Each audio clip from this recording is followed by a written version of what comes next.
Art galleries or other kinds of art institutions used to frown at people who take photographs of their collections due to copyright concerns. But today, the growth of social media and technology have made it almost impossible to go to these places without seeing people taking at least one photo with their phones. We might have even encountered occurrences where people complain when they are told not to take photos.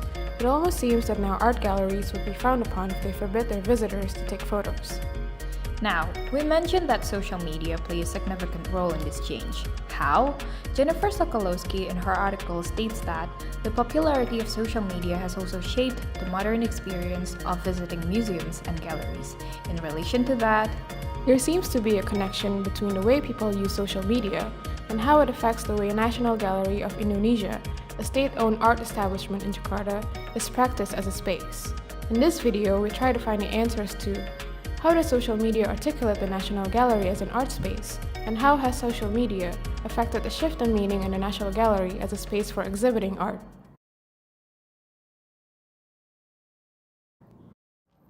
The establishment of Galeri Nasional Indonesia, or Galnas in short, was one of the efforts to realize the Center for National Cultural Development, which was pioneered in the 1960s. While awaiting the realization of National Art House, Fuad Hasan, the Minister of Education and Culture at the time, initiated the renovation of the main building into Gedung Seni Rupa Departemen Pendidikan dan Kebudayaan as a means of activity and art appreciation, which was inaugurated in 1987. This building, which became the National Gallery, was finally inaugurated in 1999. Therefore, the National Gallery as an establishment that works under the authority of Ministry of Education and Culture functions as a place, or an ordered structure provided by the dominant order through which its power to organize and control is exerted. In a constant, most of the times unconscious, attempt to conform and challenge its designated meaning, the people define their spaces by the practices of living. As ordered by the government, Galnas has a vision to educate and introduce art for all people, especially Indonesians. In doing so, the gallery made itself open for everyone. Social media is in fact used in part to achieve this purpose. However, the execution is harder than that. Galnas must face the unfamiliarity of people who seldom sees art as a form of knowledge, but rather just mere beautiful spectacles. In this gap between the written vision and the practice, the notion of accessibility plays a significant role in terms of how Galnas is eventually presented before the eyes of the visitors. As a space where people can interact with and interpret the exhibited artwork, Galnas dictates neither the flow of the conversation nor the content that shapes it. Considering that there are various formations of how people construct the gallery as a space, there is also a variety in motivations which push them to go to the gallery. Some come for the art,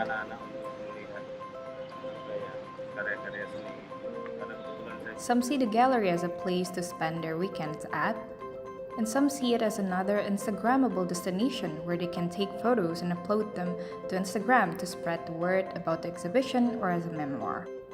Another thing is that most of these people are also aware of how their social media has affected their decision to choose Galnas as a place to spend their time. The content that Galnas has is seen to have a quality that could improve their own personal social media. In other words, they see Galnas as Instagrammable. That said, the visitors could interact with the place not as an art space per se, but as a medium of self-actualization. What we mean by self-actualization is simply the process in which people fulfill their own ideal representation of themselves. We could see different actors of actualization in this matter. 1. The artist might see Galnas as a medium to exhibit their art pieces. 2. The curators see the institution as a place that has an authority to shape and map the field of art in Indonesia from modern to contemporary era. 3. The visitors could see the National Gallery as a source of inspiration to make art, to understand art, or even to merely see something beautiful and capture them through the lenses of their phones. This act of taking photos with the artwork has become more popular due in part to the popularity of Instagram. According to the National Gallery's public relations staff members, They are very much aware of how the gallery has been used as a space for the public to take photos or selfies at. Galeri itu baru membuat medsos, Instagram, Twitter, iya 2015. Kalau Facebook udah lama sih sebenarnya. In fact, their Instagrammable factor has an effect on their number of visitors. 6 bulan pertama ini lonjakannya gede banget waktu itu followernya gitu. Nah terus habis itu dimulai bulan Januari tahun 2015 tetap meningkat tapi tidak sesignifikan 6 bulan pertama. Pertama waktu belum lama ini sih yang pameran manifesto ini karyanya Rama yang di gedung B kalau kalian pernah kesana itu nge-change rekor di feed kita. Sebelumnya itu feednya tuh di pameran Borobudur ya, itu cuma 28.000. Nah itu sekarang yang si karyanya Rama itu udah sampai 32.000 dan like-nya itu sekitar 2000 hampir 2.600. Itu pas karya itu kita posting feednya nambah, nah itu jumlah followers otomatis naik. Kalau nggak salah seminggu bisa 1.000. Dari pas pembukaan itu hari Rabu masih 36, berapa, sekarang kita udah 37,4. Seeing how Instagram has a significant impact on interacting with their followers, they have their own strategy in using Instagram to keep their followers engaged, use Instagram as a way to deliver information and provide instant education, and have people come to their events. Sebenarnya ini kaitannya dengan apa nih? Banyak sebenarnya untuk kegiatan edukasi yang berkaitan dengan dunia sosial media gitu ya. Kalau yang saya amati memang ya, pertama media sosial itu sebagai sarana yang sangat efektif untuk menarik pengunjung. Pertama untuk mengetahui informasi tentang Ganas.